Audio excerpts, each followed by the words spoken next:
السلام عليكم، ازيكم يا شباب؟ معكم احمد حكيم وهي حلقه جديده من حكيم ستيشن. النهارده الحلقه بتاعتنا مميزه، هناخد فيها فكره كويسه جدا عن الكومبوزيتنج، شغل الكومبوزيتنج او شغل دمج المشاهد الواقعيه بالحاجات اللي بنعملها في عالم 3D او السي جي اي. ازاي ندمج الاتنين مع بعض من خلال الافتر افكتس والسينما 4 دي. طبعا دي مجموعة مشاهد لحاجات متنفذة بنفس الطريقة اللي احنا هنتكلم عنها. تختلف درجة تعقيدها أو بسطتها، بس هو تكنيك واحد هو اللي هنتكلم عنه إن شاء الله في الدرس بتاع النهاردة. وممكن لو ما لحقناش نخلص هيبقى الموضوع متقسم على درسين، الدرس ده والدرس اللي جاي بعده على طول هنغطي فيهم الموضوع. طيب، زي ما قلنا الشغل ده هو ان انت بتدمج فيديو واقعي مع شغل 3D. احنا هنستخدم في الشغل ده هنستخدم الافتر افكتس والسينما 4 دي. الافتر افكتس هنعمل جنريت او نعمل تراكنج للفيديو بتاعنا وحركه الكاميرا، وناخد الكلام ده على السينما 4 دي ونعرف نضيف له ازاي شغل 3 دي.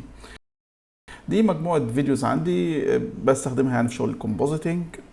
ففي عندي هنا الفيديو ده مثلا هو اللي هنطبق عليه. خلينا نبص عليه كده قبل ما نشتغل. ده فيديو عادي كده، احنا هنحط برودكت او اي حاجة هنا مثلا في المكان ده تبقى ماشية مع نفس حركة الكاميرا. ممكن تضيف تكست، ممكن تضيف تفاصيل كتير. فخلينا نسحب الفيديو ده. اول حاجة نبدأ بيها ان احنا نسحبه على الافتر افكتس وهنحطه في كومبوزيشن جديد.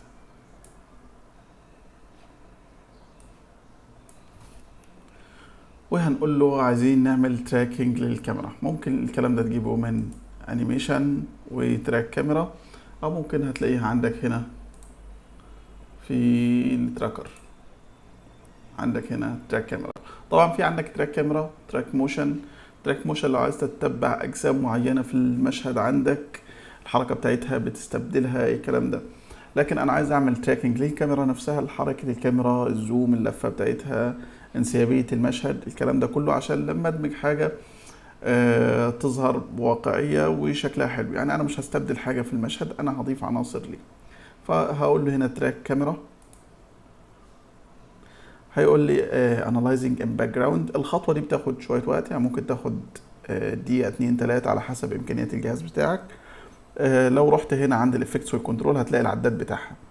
يعني هنا المفروض دلوقتي هيبدأ يعد، يقول لك من 1% لحد 100%. وأول ما بيخلص بيدخل على السولفين كاميرا. بدأ يعد معانا أهو.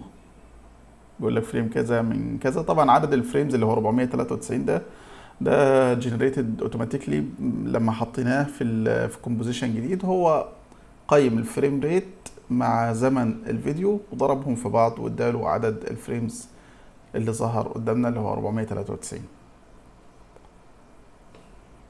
هنا وصل معانا 94%. طبعا انا عملت ايقاف مؤقت للتسجيل عشان الوقت، يعني هو خد تقريبا 3 دقايق حاجه زي كده في الانالايزنج. وهيعمل دلوقتي ل 3 دي سولفر، سولفنج كاميرا. دي ما بتاخدش وقت زي الانالايزنج. خلص كده السولفنج كاميرا وبنلاقي في حاجات ظهرت معانا في المشهد اللي هي التكس او الاكسات اللي ظاهره معانا دي. وبلاقي ان انا لما بتحرك بالماوس بيظهر لي الشكل ده. لو فتحت عندي الفيديو ابص كده هلاقي في الافكتس ظهر عندي 3 دي كاميرا تراكر، ان هو عمل تراكنج او تتبع لحركه الكاميرا. وفي ملحوظه هنا اقول لك عليها، ان لو المشهد معقد يعني مثلا في كذا نقله كاميرا او حاجه زي كده، ممكن تلاقي السولفنج بتاع الكاميرا يعمل معاك ايرور او يقف، ما يظبطش. ففي الحاله دي حاول تقسم الفيديو بتاعك لكذا لاير.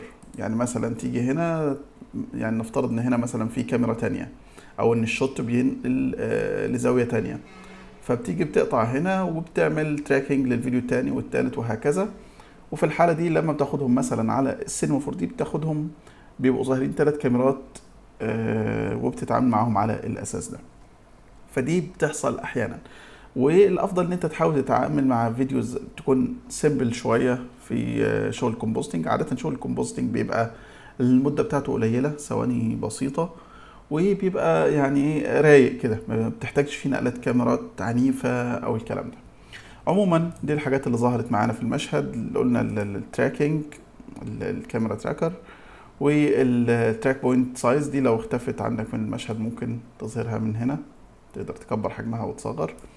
طيب عندك الحاجة اللي عملناها دي او التراكنج ممكن نستفيد بيها في الافتر افكتس شغل لوحده، وممكن نطوره وناخده على السينما 4 دي. في الافتر افكتس انت ممكن تضيف اي حاجة تاخد معاك اتجاه المشهد. يعني نفترض مثلا لو جيت هنا وعايز اعمل تكست مثلا يبقى مكتوب على الاسفلت ده وماشي مع حركة الكاميرا، او تكست يبقى مكتوب على العربية او ستيكر او بانر او اي حاجة، او هنا مثلا عايز احط ساين او عايز احط يافطة على الحيطة دي مثلا. يعني هنا نفترض ان انا رحت دايس كده، يعني خلينا مثلا نيجي في مكان زي كده وهضغط ورايت كليك وهقول له create text and camera. المفروض هيحط لي تكست في المكان ده زي ما احنا شايفين كده. عندك التكست اهو نزل، وادي الكاميرا بتاعتنا. هنعمل edit للتكست بس.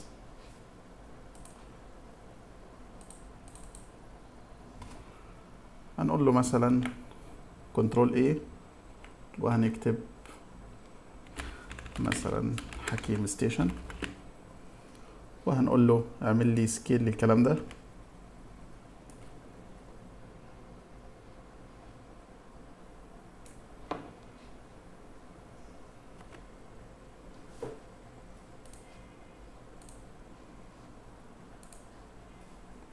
ممكن وننزل بيه شوية، وممكن نسحبه لقدام سنة، يعني مثلا حاجة زي كده. ولو دوست بلاي هتبص تلاقيها واخدة نفس حركة الكاميرا بتاعتك. طبعا احنا ممكن نحركها شوية كده او نعمل لها روتيشن سنة كده.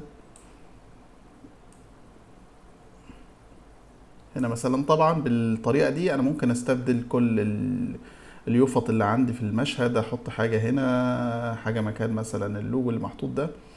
كل التفاصيل دي ممكن استبدلها. عايز احط علامة الساين اللي هي علامة او علامة اللوكيشن اللي بنشوفها مثلا في الاعلانات كده، تنزل هنا ونعمل لها روتيشن ونعمل لها شغل افتر افكتس. برضو الشغل ده بيتعمل بنفس الطريقة. يعني هنا بس عشان جت قدام الشجرة، خلينا نرجع بيها شوية، حاجة زي كده ونقول له بلاي.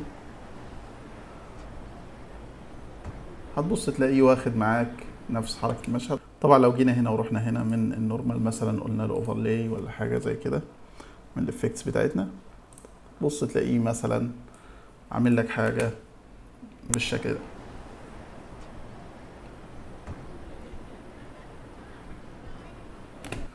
طيب نيجي بقى لنقطة ال 3D بتاعتنا اللي احنا عايزينها. همسك كده الفيديو بتاعنا وهغير حجم التراك عشان تظهر معايا التراكس دي، وهاجي مثلا يعني انا عايز احط برودكت 3D، وليكن مثلا منتج عندي علبة اي حاجة عايز احطها في الجزء ده. فرايت كليك وهقول له كرييت. ممكن اقول له سوليد وممكن اقول له نال، بس الافضل ان انا هقول له سوليد عشان عايز حاجة ابقى شايفها في المشهد بتاعي. انا كده لو دوست في اي حتة فاضية خلاص هو حط لي سوليد في الحتة دي. لو دوست بلاي هلاقي ان السوليد ماشي معايا وماشي مع المشهد زي الفل. حاول ان السوليد اللي انت حطيته ده ما تلعبش فيه، يعني ما تحركش مكانه ولا حاجة، عشان لما نيجي نضيف الحاجة ال 3 دي تظهر بشكل واقعي.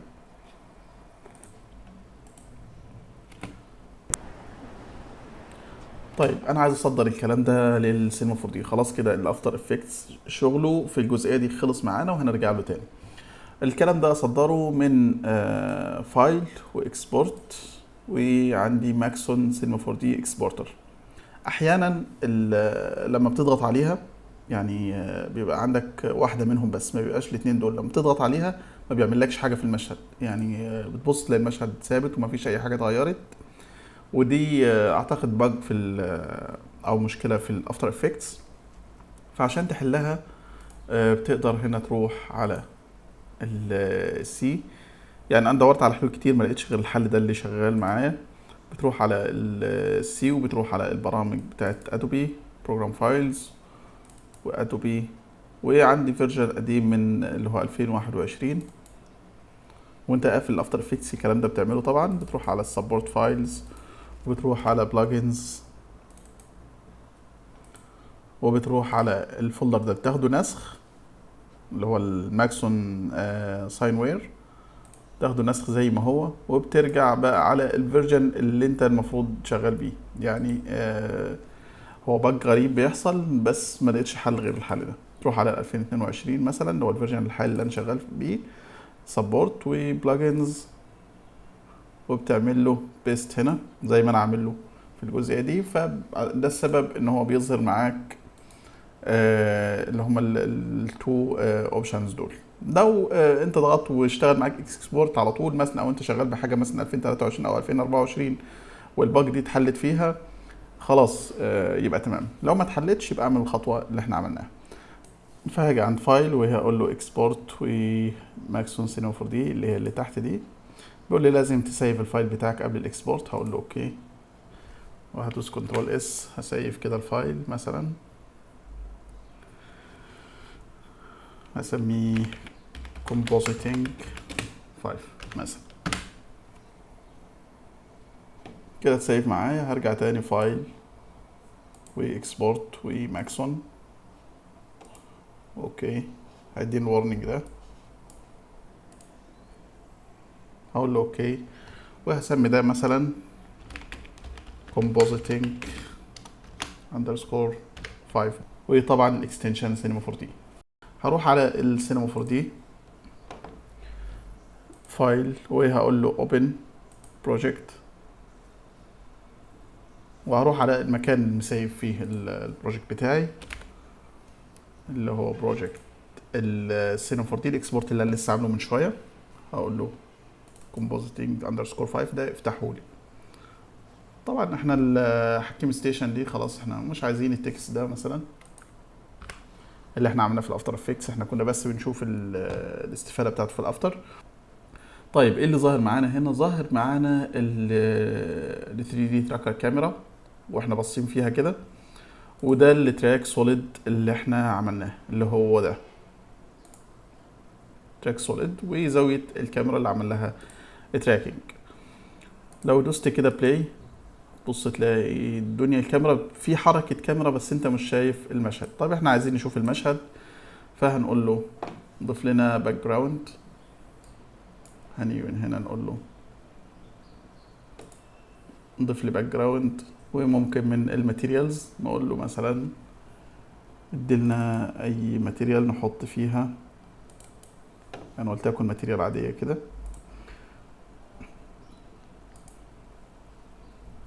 نحط فيها بقى الفيديو الاصلي بتاعنا اللي هو اللي بدأنا بيه في الاول خالص اللي هو الفيديو ده.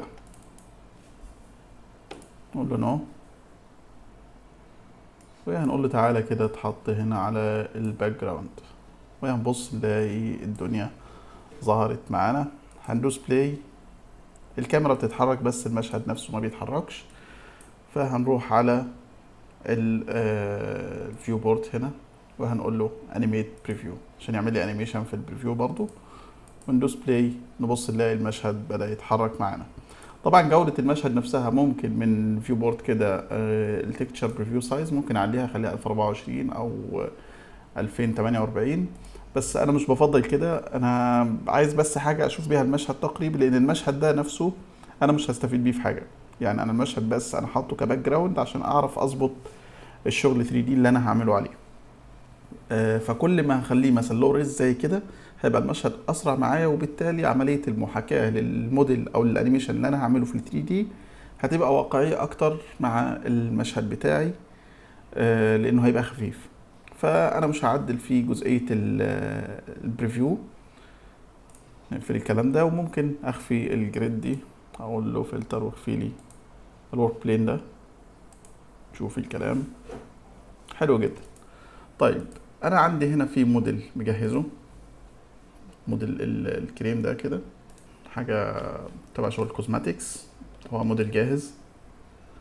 فهنجيبه كده هنقول له كنترول سي ونرجع الفايل بتاعنا ونقول له كنترول في، وهناخده كده ونحطه children للتراك سوليد، وهقول له alt 0 عشان يجي في نفس، يعني يعمل بي اس ار او يجي في نفس البوزيشن بتاع التراك سوليد بتاعنا.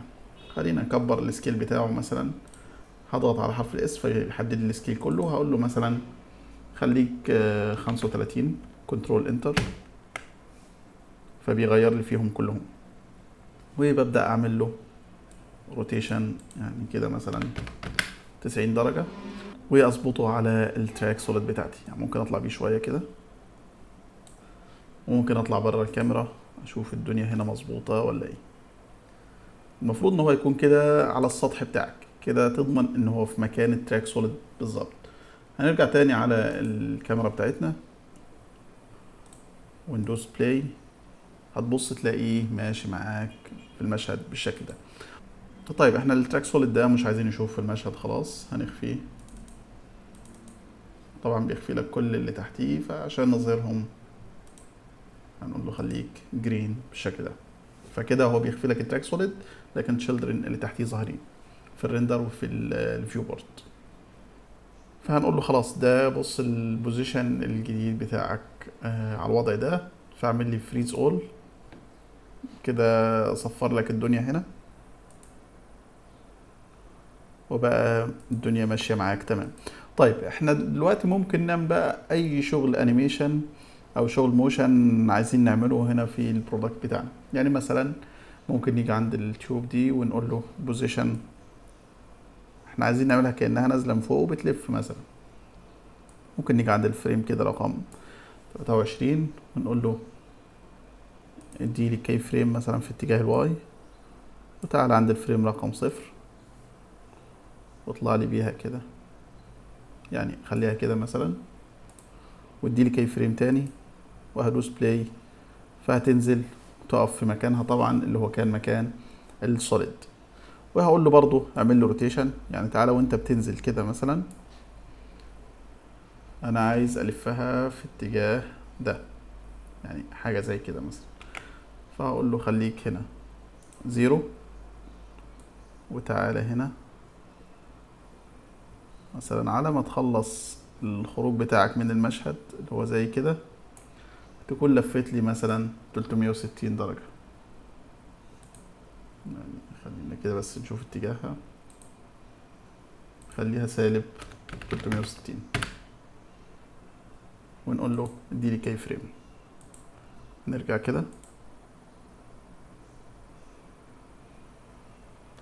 بص تلاقيها بتتحرك معاك مثلا بالشكل ده.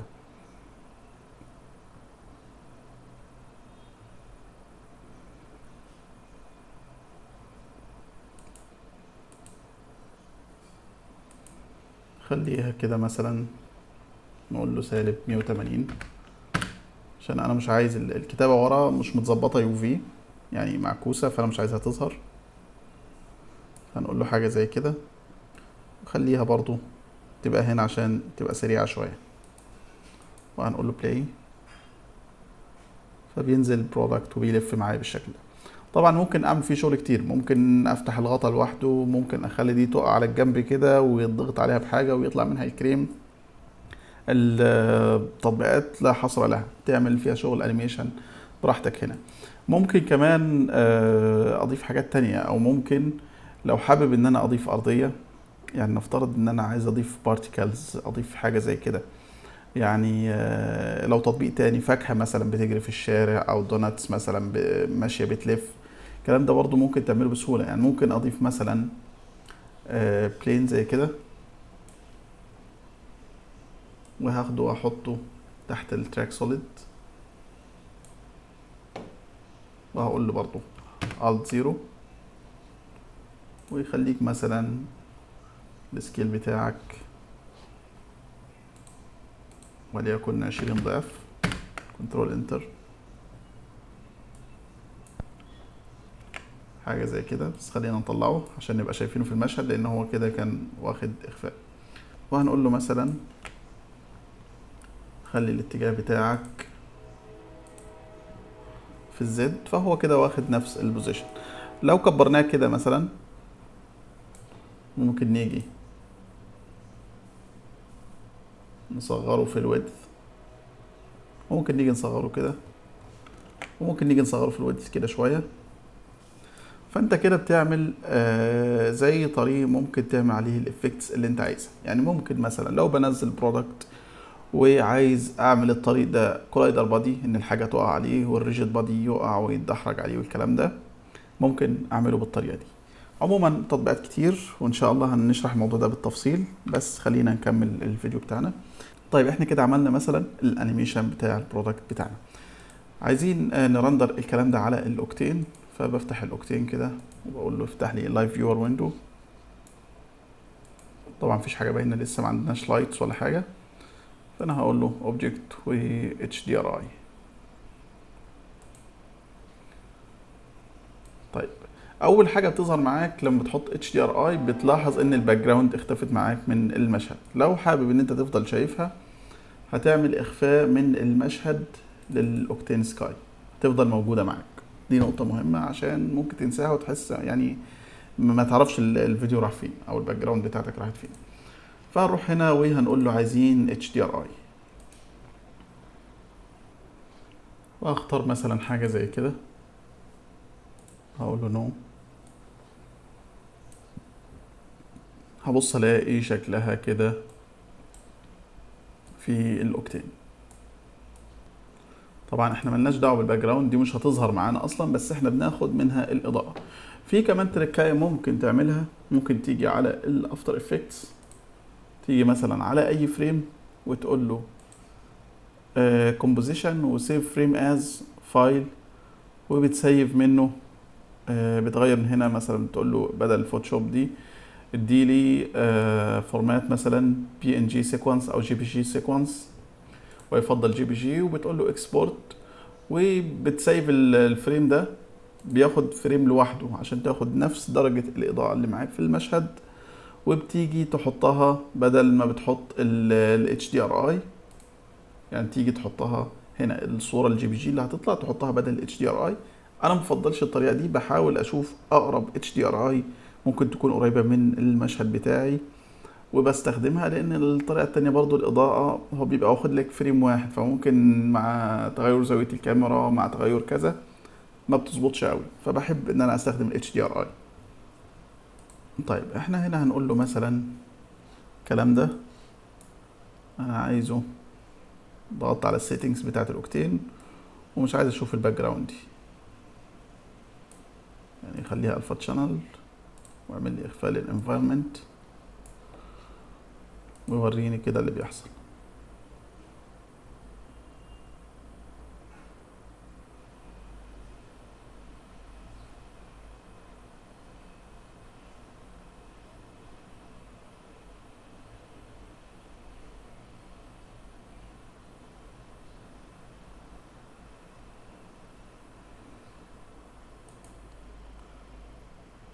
بص احنا هنا يعني تقريبا ما عدلناش اي حاجه في السيتنجز.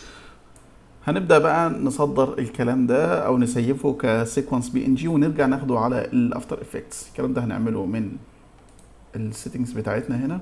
هنقول له انا عايز الريندرر، عايزه اوكتين ريندر، وعايز الاوتبوت مثلا 1920 في 1080 نفس جودة الفيديو بتاعي.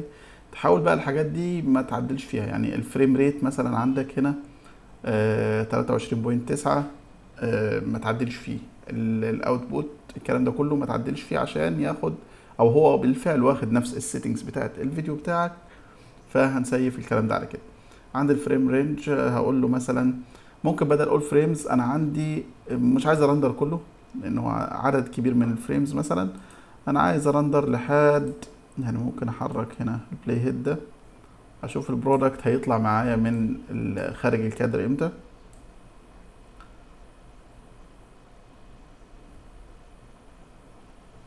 يعني خلينا في السيف سايد، خليها 255. فهنقول له رندر لي من 0 لحد 255 وسيف لي الكلام ده. هقول له خلي الفورمات خليها بي ان جي سيكونس، بي ان جي، وهنخليها الفا تشانل وستريت الفا، وهقول له سيف لي الكلام ده، حدد مكان السيف من هنا. مثلا انا هسيف كده مؤقتا على الديسكتوب، هقول له اعمل لي فولدر سميه composition 5، وهنقول له خلي الاسم مثلا جيل كريم وسيف. هنبص كده الدنيا تمام، بس انا مش عايز اضيف اي افكتس ولا اي حاجة تانية، عايزين الموضوع يكون بسيط. وهنقول له رندر الكلام ده، وهيبدأ يرندر معانا. واعتقد كفاية كده درس النهاردة، وان شاء الله هنكمل في الدرس اللي جاي على طول. هناخد الحاجات اللي طلعت معانا او الرندر اللي طلع معانا ونرجع بيها على الافتر افكتس ونشوف الدنيا هتبقى عاملة ازاي، ونبدأ نظبط شوية حاجات في المشهد بتاعنا.